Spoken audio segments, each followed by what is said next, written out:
My name is Christy Shriver. And I'm Gary Shriver, and this is the How to Love Lit podcast. Today, we finish our discussion of Mary Shelley's classic horror tale, Frankenstein. This is the fourth and the final episode in discussion, and we certainly have been all over the place in terms of the range of ideas she's incorporated. And looking at my notes, we're going to stretch even farther today. So let's do a little recap. In episode 1, we primarily discussed Mary Shelley, her life, and the influences that helped create the context for the novel. In episode 2, we go through the letters that precede chapter 1 and set up the narrative structure. In fact, we discussed the 3 narratives that help create this unusual frame story structure. We discuss the setting of Geneva and one of its favorite sons, Jean-Jacques Rousseau, whose ideas are very heavily outlined in this book. We also talk about the science of the day, galvanism, and the current events that were affecting everyone's understanding of electricity. Then at the end of the episode, we discuss the creation of the monster itself and Victor's bizarre reaction to what he had made. Last week, we got around to exploring the feminist criticism that's always circulated and evolved greatly since people have been reading this famous novel written by a woman. We laid out the most common highlights as far as what critics have brought out over the years as to the gender politics surrounding the novel. Then we arrived at a third narrative where the monster finally gets a voice. We discuss, albeit not as deeply as we would have liked, some of the broad ideas that Shelley brings out through the monster's experiences, the family he stalks, and the books that he reads. We finally land at Milton's Paradise Lost and how the monster interprets his existence through this theological and social lens. We discuss how the monster sees himself as a victim, a person born good, desiring good, and capable of great good, who turned out evil out of necessity. We see that he views himself as Adam and Victor as God. But then at the end, we see that the monster also identifies with Satan. He sees himself capable of great revenge, but not just revenge, great evil. And I think that's where we left off. Yes, you left out one thing, though, and all of this was a setup. This whole dialogue was a setup on the monster's part. He's not just Satan in the capacity to do great evil. He's also Satan in the capacity to have great seduction.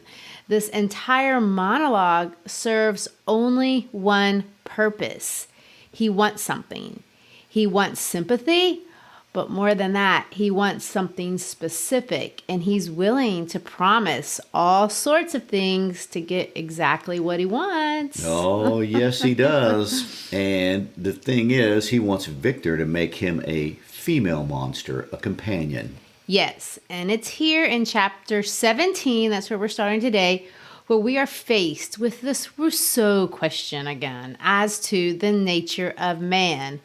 Who is good? Are we all good? Are we not? Is the monster good? Is Victor a good person? And Shelley has not made it easy for us, although she forces us into this conversation in our heads, not even to decide what constitutes a good person. If you can make a person good, are they naturally good? And then can you make a person evil? And if they're an evil person, can you change them back into good? Is there fluidity between the two? And she creates an array of perfect people in this story. Every single person in Victor's world is practically perfect. Elizabeth, his mother, his father, Clerval, Justine, they're all perfect. But that's not really who we're interested in when we read the book. Actually, they're not even real. They're not even very relatable, really. We are talking about the narrators. Even Walton is at the heart of the thematic discussion, but really, truly, we're talking about Victor and the monster. So Victor, you see, was created in this perfect Garden of Eden place. He has a perfect background. And in a sense, he takes his power from God, he usurps it, and he creates life. He makes a creature. But does he make a good creature? Is even Victor, for all of his perfect upbringing, is he actually good to begin with? That's a good question, and a question all of us have asked about ourselves, and is probably one of the deepest intuitive feels that people feel when they read the book. They begin to question what's good and bad. So are we good? Are we making good things with our lives? It's a great place for all of us to find ourselves in the story. For sure. And then we have to add in the title of the book. The book's called Frankenstein, A Modern Prometheus. Now, what did Prometheus do? The Greek Prometheus. He defied Zeus. He defied God after he made man. He defied God when he stole fire at great personal cost. But why did he do it? He did it for man, because he seemed to see himself as having a responsibility towards man, and so he created civilization. This is basically what the monster is asking Victor to do by creating a woman, create a civilization, take a responsibility. And his argument is interesting because now he's going to fall back on this concept of justice. He's going to say, ethically, you must do this. If you're going to be a good person, you owe it to me. Interesting point of view to have. Anyway, and I can imagine that most readers of this book at this point totally agree with this line of reasoning. And in fact, most of us look at good versus bad as either or virtues that define people's essence, which is really actually kind of a childlike way to do it, to split things into all good or all bad. If you're a good person, then you're not a bad person. If you're bad, you're not good. So you find yourself asking for the rest of the book, is Victor or isn't Victor a good person? Is the monster evil or is he not evil? But then you have this other layer of complexity, and I think complexity is a very important word here because it's independent of good and evil and rights. And of course, our American legal system would say that all of us have human rights. So if we're going to look at the monster as human, and that's another question, but if we agree just for the moment that the monster has even the most basic of human rights, well, I mean, then surely he's owed something. Surely he's owed the most basic of human rights, which is fellowship into the community of man. I mean, human morality or our idea of reciprocity demands something here. Doesn't he deserve something for being alive? As Shelley brings out on the title page, he didn't ask for life. It was given to him against his will. And the language the monster uses here is all about right and wrong. He says, I demanded of you as a right which you must not refuse me. True, and perhaps that's why Shelley qualifies her title, and she doesn't say Frankenstein the Prometheus. She says Frankenstein, a modern Prometheus. So Prometheus thought he had an obligation to humans. He actually sacrifices himself completely. I mean, his fate was horrible for humanity. But is his modern counterpart the same? Does the modern Prometheus really view himself with the kind of responsibility toward his creative being? Because he doesn't. He flat out says, I do refuse it. I will never consent. So, is he right? Well, the creature has an opinion about that. I mean, he comes back with the argument, you are wrong. I am malicious because I am miserable. That's true. He says, am I not shunned and hated by all mankind? You, my creator, would tear me to pieces in triumph. Remember that, and tell me why I should pity man more than he pities me. You would not call it murder if you could precipitate me into one of those ice rifts, destroying my frame, the work of your hand. Shall I respect man when he condemns me? Let me live with me in the interchange of kindness, and instead of injury, I would bestow every benefit upon him with tears of gratitude as his acceptance. But that cannot be. The human senses are insurmountable barriers to our union. Yet mine shall not be submission of abject slavery. I will revenge my injuries. If I cannot inspire love, I will cause fear, and chiefly towards you, my arch enemy, because, my creator, do I swear inexhaustible hatred. Have a care, I will work at your destruction, nor finish until I desolate your heart, so that you shall curse the hour of your birth. Yikes. So the monster is going to land at a threat, I think. And perhaps you can see it as a mere consequence for the total selfishness of the modern Prometheus that this guy has landed at this place? Or is it just a natural consequence of irresponsible action? I want to sidebar here for just a moment Okay. and talk about the monster, because when you see movie adaptations of the monster, you see a zombie-like walking, bumbling, uncoordinated monster that can't articulate very well. And green. And green. Mary Shelley never once tells us he's green, with a flat head.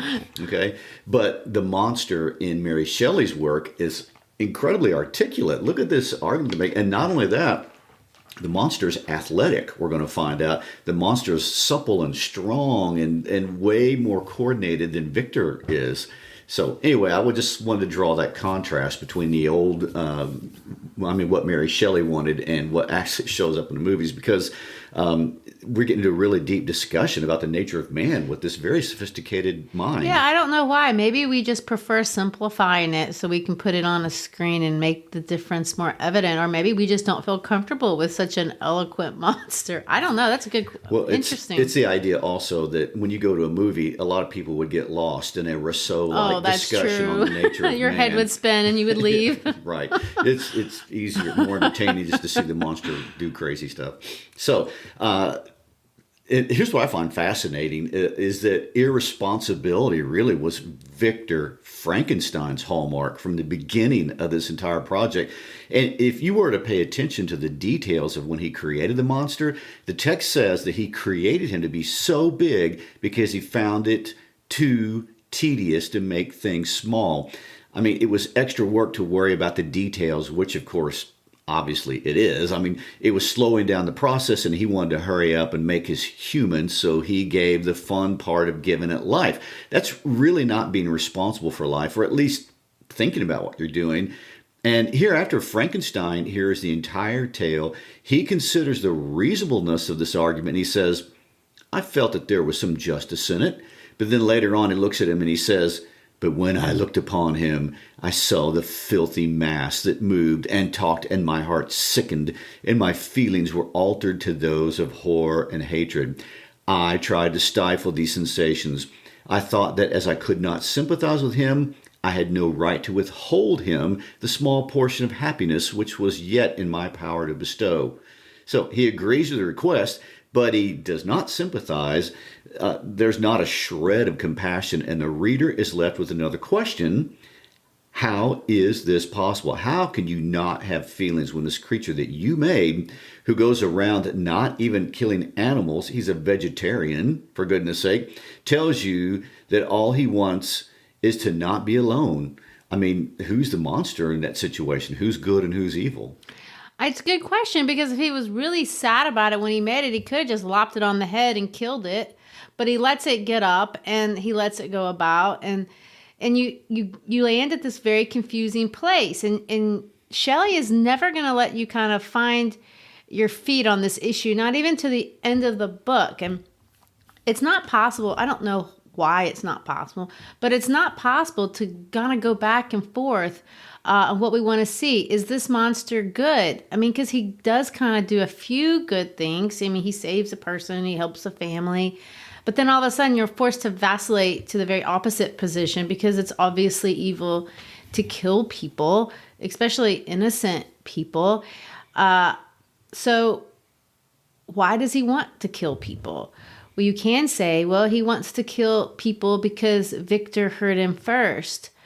But then that kind of fails the say out loud test. Is that a thing? Can you kill an innocent person because somebody else did a bad thing to you? Are there not rules of the universe that... I can't speak for rules of the universe, but I can speak to being psychopathic. Yeah, literally. This is psychopathic thinking. To do this kind of thing, it's really devoid of. It's displaying a connection with compassion itself too. The fact that you deny me something I want, therefore I have the right to not just destroy everything good in your life, but terrorize you in the process. That's very psychopathic. Or terrorize other people that don't have a connection directly, because it balances the universe out in my favor.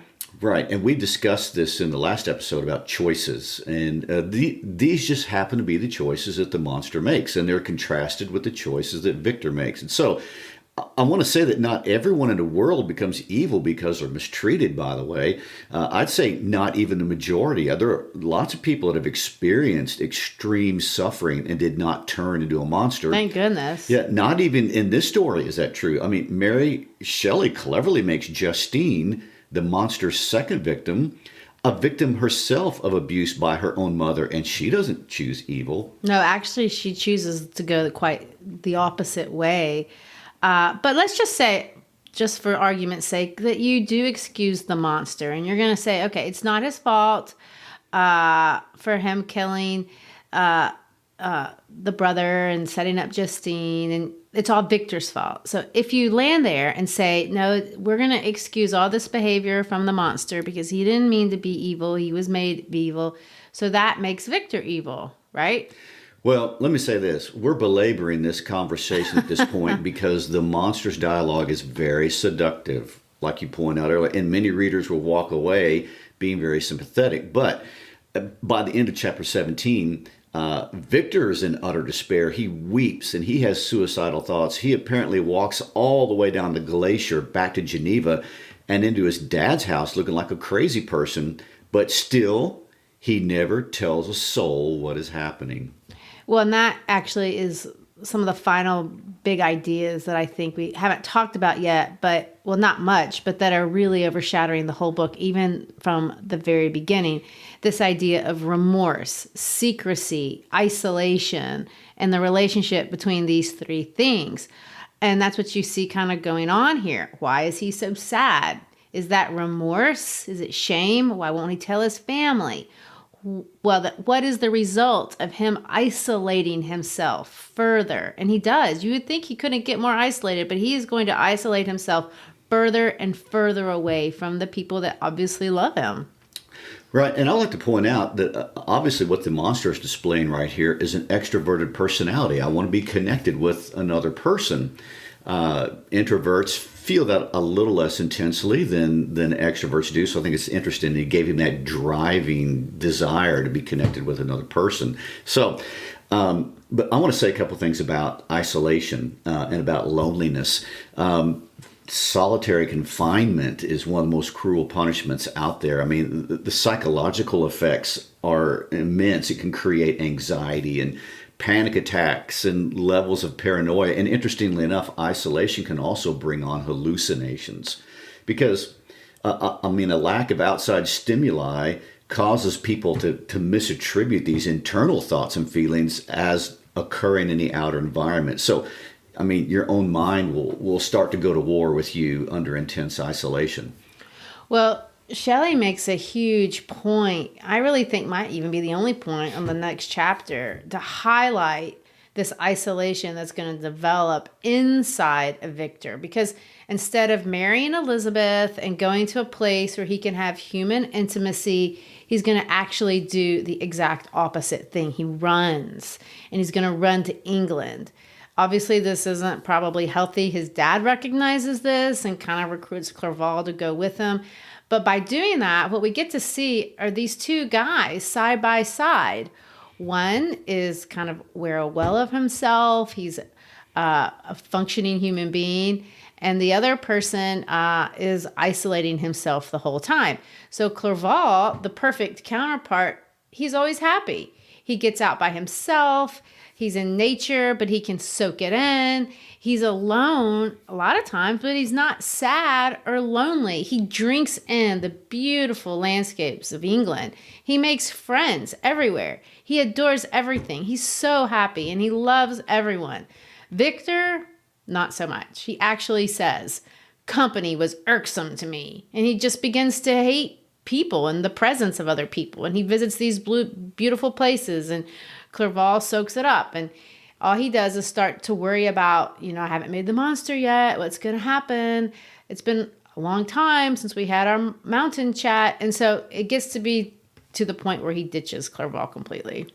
And I do want to point out that Shelley clearly knows her geography here. I mean, she has these two go everywhere, gives very detailed descriptions of the places that they visit and how they get from place to place. They travel all over until Victor finally isolates himself on what he calls one of the remotest of the Orkneys. And quite honestly, since I'd never been to Scotland, I was planning to go until a little Quarantine pandemic hit. I wanted to look up where this was and see what exactly was drawing Shelley to this particular spot. And I have to admit, this is a pretty impressive setting choice. First of all, the Orkneys is not just one thing. It's an archipelago, but it also contains a group of 70 islands.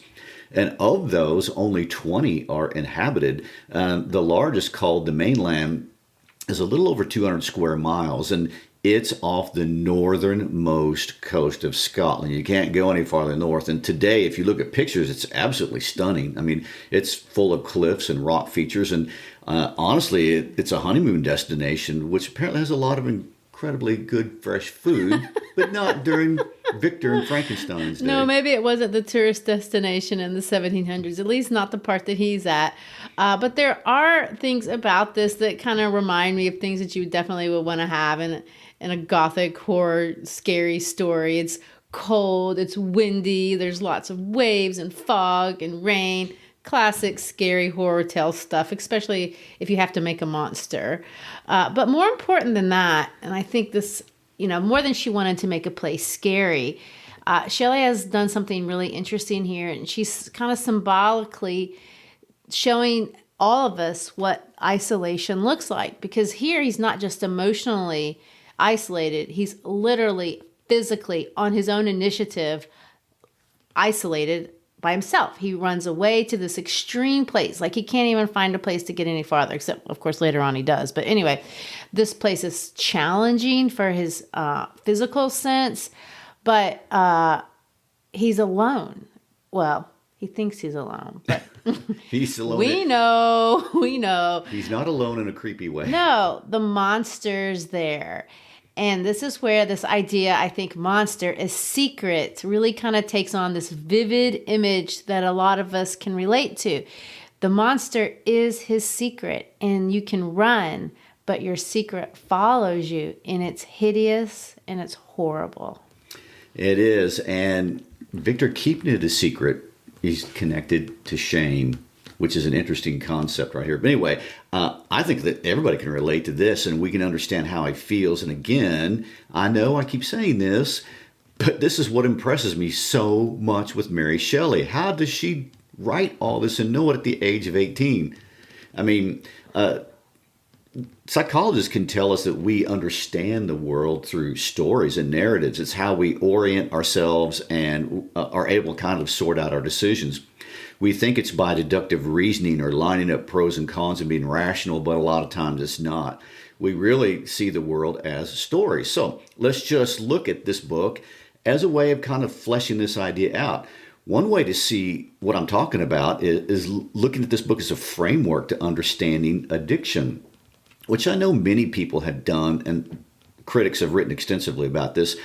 In fact, and we really don't have time to go too far down this path, but it's a very interesting, especially in the context where addiction is a contemporary cultural hot topic. So at this time in history in England, as well as in America, drug use, especially in the crowd that Shelley ran with, was a huge thing. I mean, Lord Byron used them. Percy Shelley was a drug user. Everyone in the arch crowd was, even Charles Dickens during that time period. I mean, drugs were not illegal and a lot less taboo, and they were common. And until 1868, you could get them anywhere. No one really knew about this drug addiction. It's not a thing. Well, ironically, it's funny you bring that up. In the next chapter, Victor is going to have to take a couple of hits of laudanum himself, the drug of choice of their day, because he's got all this anxiety and he wants to take the edge off of it after Clerval's death. Well, if you want to look at the book through this lens, and that's a very modern way of looking at it, I want to qualify that. What we see beautifully illustrated is the isolating effects a person's addiction can have, and the sheer power of the secret one is forced to create because of the addiction. I mean, in Victor's case, and just pretend that the monster represents addiction, he keeps his addiction secret at all costs. Even though it causes him to lose family members, he holds on to his secret. He lets people die. He lets other people take blame, but all the time feeling more and more responsible, more and more trapped, more and more alone, bargaining with the addiction, but ultimately finding himself in a place where he is absolutely alone, except with the addiction. I think this is one of those places where readers can really relate with Shelley. Addiction is just one example, but it's a good one. I mean, there are things, secrets that we keep, and we hate ourselves for keeping them, but we have reasons we can't let go of, and we watch ourselves being destroyed by some monster. Well, funny you should bring that up, because one thing that I played around with talking about, and I can't really figure out how to put it in here without just sounding like it's off topic, is the Rime of the Ancient Mariner, which is this poem that Shelley is going to create off and on throughout this whole story that was written by another romantic author named Samuel Coleridge, who openly struggled with addiction, and he wrote about it in a lot of things. But see, people have talked about it in connection to the poem that she quotes a lot, and we don't really have time to go down that trail. But if you're one of these poor saps that's been saddled with writing a paper on this book, one thing that I think would be interesting to read up about and understand is the connection between the poem Rime of the Ancient Mariner and the things that she uses it to talk about in the novel. And addiction, I think, may be one of those things. But anyway, back on track. By chapter 20, that's where we're at. It's been 3 years since Victor first makes the monster, and now we're ready for monster number 2. Except it doesn't happen. And I'm going to resist the temptation to get back into gender politics, but it's a natural place to do so, because his reasoning, why he says he's not going to make this, has everything to do with gender politics. He's going to say, well, women have this power of reproduction, and if he makes a woman, he'll end up making a race of devils.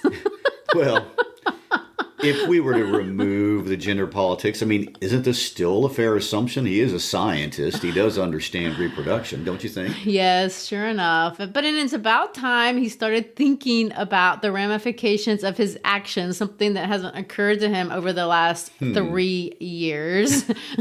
It seems when he thinks about making a woman, that triggers some of these thoughts that he probably should have had the first time he wanted to make a monster.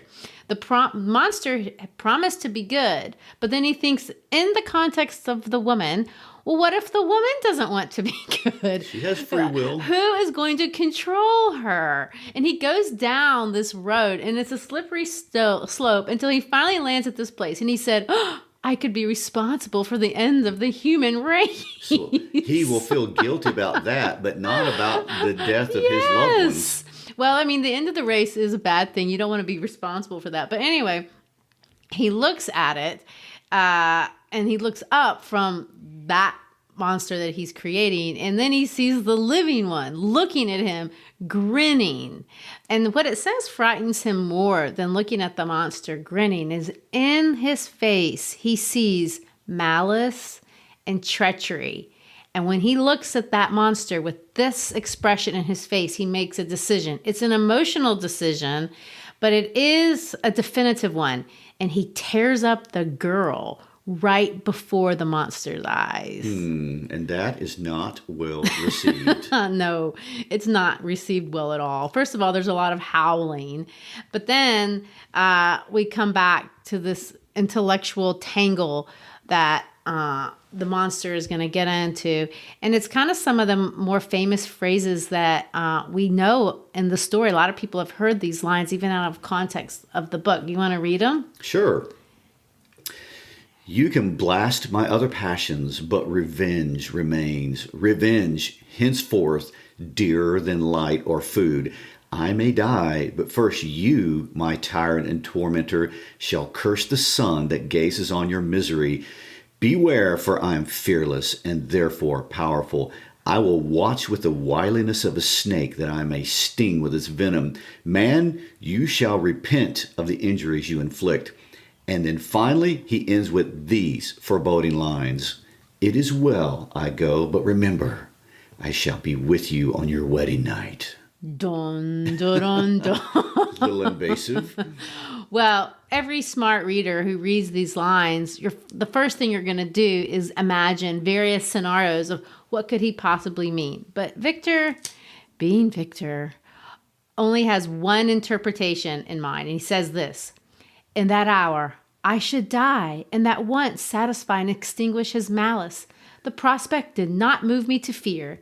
Yet when I thought of my beloved Elizabeth, of her tears, and her endless sorrow which she should find her lover so barbarously snatched from her, tears, the first I had shed for months, steamed from my eyes, and I resolved not to fall before my enemy without a bitter struggle.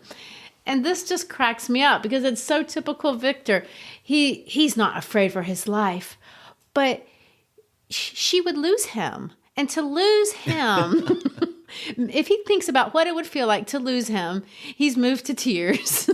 There are so many traces of narcissism that we've not developed in Victor. But oh my gosh. So anyway, he's not really, I don't know. He doesn't act to me like he's afraid of the monster. Like, there's a couple of times in here he's actually attacked the monster. So I don't really know. Well, clearly he should be afraid, but obviously not for himself. I mean, but getting back to isolation for a minute and revenge, I think this is another place in the book where we see a lot of Mary Shelley's own possible emotions coming through. I mean, I can imagine most of us have been in a place where we felt so angry at a person, so alone in the world that we wanted to act out in this way. And the line, "You shall repent of the injuries you inflict," I mean, that cuts at the heart of what we all feel when we've been deeply betrayed, and all we want to do is lash back, except most of us don't actually act out those impulses. Yeah, there's a lot of emotion, a lot of relatable emotion there. And when you're a small woman, I can attest to that, being 5 feet and 1/2 inch. This idea that exaggerate. Yeah, I could be this anonymous 8-foot monster and inflict my revenge. That's a fantasy that, of course, would make people maybe feel a little relief. But anyway, Victor is going to, at this place, tosses the girl's monster body parts into the ocean and kind of is done with all this, and somehow manages to fall asleep in a boat and roll across the way to Ireland. Another setting in the book. Right, and I find Ireland, again, to be a very interesting choice. I mean, of course, we know Shelley spent time in Scotland, so that makes sense. But Ireland brings in another historical angle that's worth a little sidebar. Why do you say that? I think it's great that the Irish, I love this part, because they're the only ones that don't fall head over heel in love with Victor. In fact, they slap his rear end in jail, and they're mean to him. And ironically, they say that he's guilty, and we know that he is. Yes, they have the insight. Okay, true. But what's interesting to me about this choice of setting is the obvious political antagonism that existed during this time period between the British and the Irish. I mean, at this time, Ireland was under British domination, and where there's colonization, there's resentment towards the colonizers and racism towards the people of the colony, and that's no exception. I mean, during Shelley's lifetime, there was extreme prejudice against the Irish from the British. In fact, and this is just a horrible term, Irish Frankenstein is actually a thing. If you Google it, you'll see a large quantity of political cartoons that portray Irish people as loafs and stupid and uncultured, backwards, lower level, sometimes even psychopathic people. And by modern standards, we find it really appalling. And today, you would never see anything like that in commercial media. And I would like to put in a plug for my Irish ancestry right here. But go ahead. Well, in a sense, I guess you can say that when Shelley sends Victor to Ireland, she's isolating him even more. You're not even just going to the vast ends of the world. You're beyond that. You're going to live with undesirable people, bad society, out of fashion. What can be worse than the Orkneys? Ireland. So I think an English person at that time period might see it that way, an English reader, that is. They would certainly say he's fallen from the great heights of a polished, fancy medical school to being in jail by people they find beneath them. Well, he's far from home. His best friend is dead. His brother's nanny is dead. His career is dead.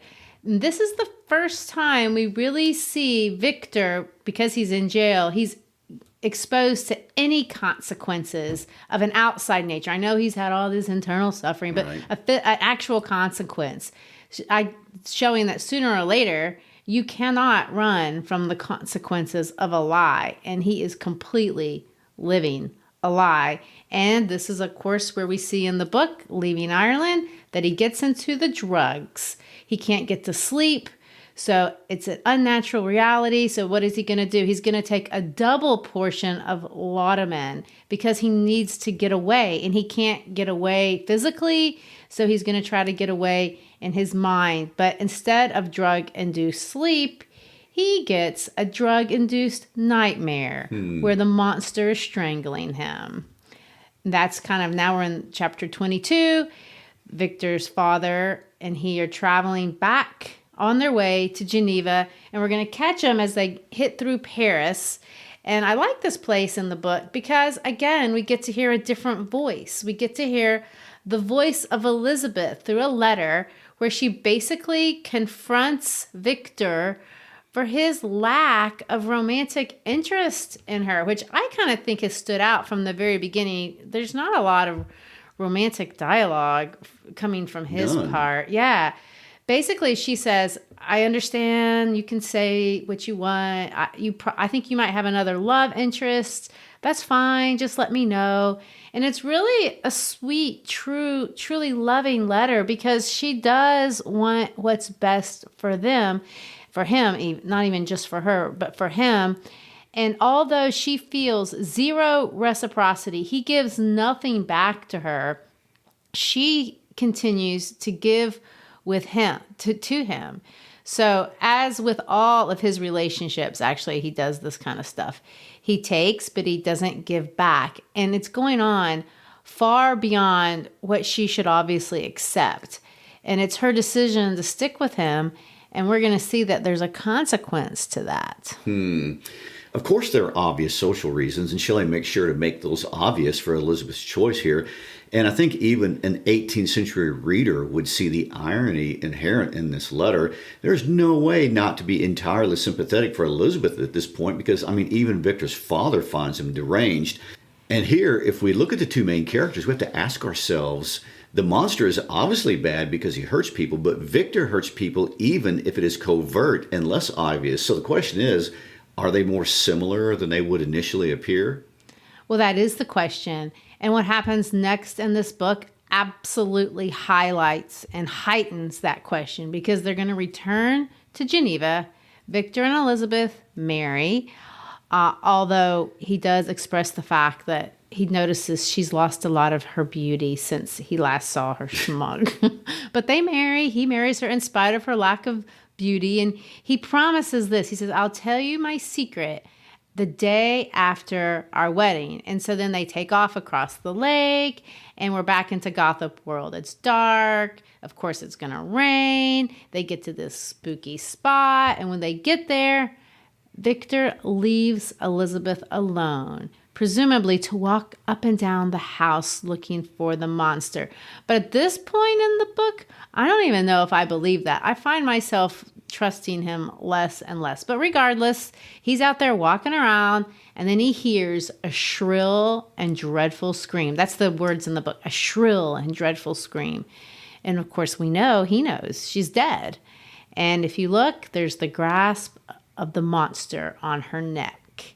And what I find the next level of kind of icky is the monster sticks around and he watches Victor and he grins at Victor and he points to the dead body. A little bit more psychopathic behavior there. And, yeah, it's getting worse. And of course now, after all these people die, Victor finally feels the surge of hate and revenge that the monster has been describing for a long time.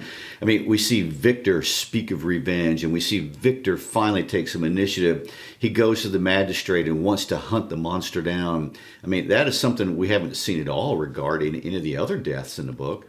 I know, and I kind of find that hard to understand. Why now? He doesn't seem to love Elizabeth any more than anybody else that has died. So what's the difference? I can speculate, but it seems like Victor finally breaks. If you want to say like father, like son, the monster's like Victor, except he didn't have any of this social structure, the culture, or the emotional ability to contain himself. So he broke pretty much immediately, like a child would, although not immediately. But Victor is broken, and we see him sound now a lot like the monster. I mean, he speaks of despair and then rage, and these have been the controlling emotions of the monster from the beginning. I mean, listen to these quotes, and these are not from the monster, they're from Victor.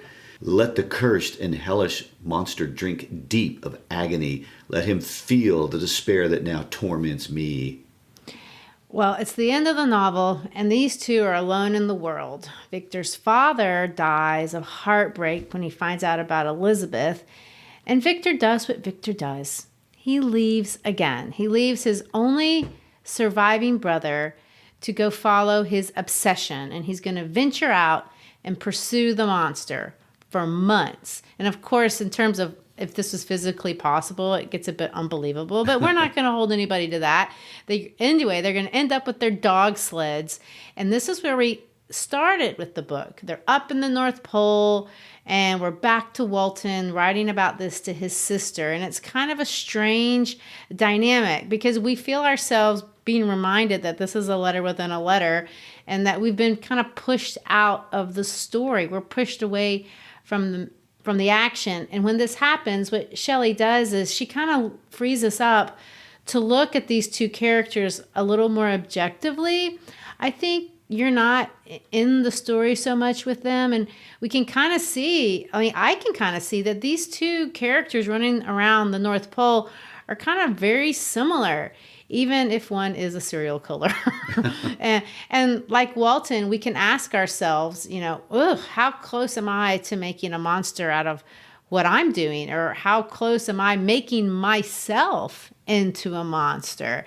And I don't know, and this is kind of an opinion, but I kind of think that's what makes Frankenstein so popular from generation to generation, even though the science is kind of hokey and outdated and the language is so difficult to read.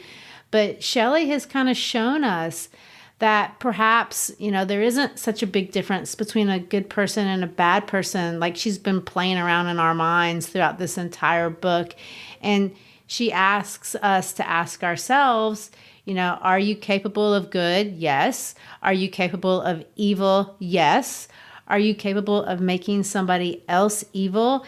And you have to say, probably so. Yeah, and again, it's a very complex look at humans. They're not black and white, they're gray. And she honestly expresses how it feels to be that person who's rejected. And many of us know how that feels. I mean, how does it feel to be cruelly neglected, pushed away, and stolen from in deep and personal ways? I mean, the pain of the monster is one of the strongest sentiments in the book, and we understand it. What I find interesting in the way she ends the book is that in some ways the monster doesn't hate Victor. He resents him, but he doesn't hate him. He follows him. He allows Victor to follow him. I mean, he maintains the connection until the very end. And it's really only after Victor dies that he reaches again to connect to another human being. And in this connection, this time to Walton, and it's not to murder anyone. No, it is to express the last emotion of the book. And this is a book that's full of emotion. But the last emotion that she's going to land on is remorse. And she does this kind of on the last pages. And she says this: "You who call Frankenstein your friend seem to have a knowledge of my crimes and his misfortunes, but in the detail which he gave you of them, he could not sum up the hours and months of misery which I endured wasting in impotent passions. For while I destroyed his hopes, I did not satisfy my own desires. They were even more ardent and craving. Still I desired love and fellowship, and I was still spurred. Was there no justice in this? Am I to be thought the only criminal who all humankind sinned against me? Why do you not hate Felix, who drove his friend from his door with contumely? Why do you not execrate the rustic who sought to destroy the savor of his child? Nay, those are virtuous and immaculate beings. I, the miserable and abandoned, Am I an abortion to be spurned at and kicked and trampled on? Even now my blood boils at the recollection of this injustice. But it is true that I am a wretch. I have murdered the lovely and the helpless. I have strangled the innocent as they slept and grasped to death's throat who never injured me or any other living being. I have devoted my Creator, the select specimen of all that is worthy of love and admiration among men, to misery. I have pursued him even to that irredeemable ruin. There he lies, white and cold in death. You hate me, but your abhorrence cannot equal that with which I regard myself. He goes on to say, fear not that I shall be the instrument of future's mischief. My work is nearly complete. Neither yours nor any man's death is needed to consummate the series of my being and accomplish that which must be done, but it requires my own. Do not think I shall be slow to perform the sacrifice. I shall quit your vessel on the ice raft which brought me hither, and shall seek the most northern extremity of the globe.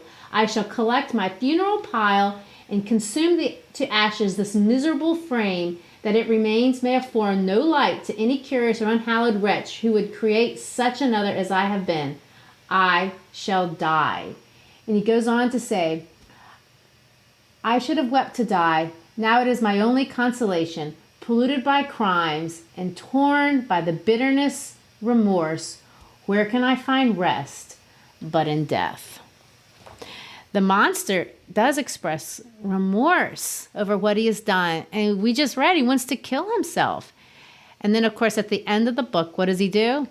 He jumps out the window and he goes away. So do you think he's really going to do it? Oh, that's a good question. And Mary Shelley won't answer for us. And by the way, this is how you leave it wide open for a sequel. Not that there is one, but in modern days. It could be. I guess it wouldn't be horror if the monster couldn't at any time come through our window on a cold and stormy night. But honestly, I'm left with the feeling that he is going to go kill himself. I know, and it's sad. This book is completely devoid of redemption. Everyone loses.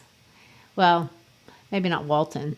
He's the last man standing, and he does choose to go back. But isn't this a hallmark of romanticism? Loss, despair, emotions. Anyway, but I think he is redeemed. He, like us, the readers, takes a good look at this life, and he applies the lesson of Frankenstein, and he says, I'm going home. Well, I think we can finally leave Victor and Mary, because Mary's sending us home. Whatever home means, home to our families, home to forgiveness, home to more balance between work and family, between personal ambition and travel. I guess it's kind of open-ended with only one point of agreement. We definitely do not want to be Victor Frankenstein or the monster, or either one, or both and, or are they even different? Right. Dun, dun, dun. All right. Well, thanks for being with us. It's been a great journey looking at Mary Shelley's Frankenstein. Be sure and follow us on Instagram and Facebook, and check out our How to Love Lit podcast page. But the most important thing, tell your friends about our podcast. Thanks for being with us. Peace out.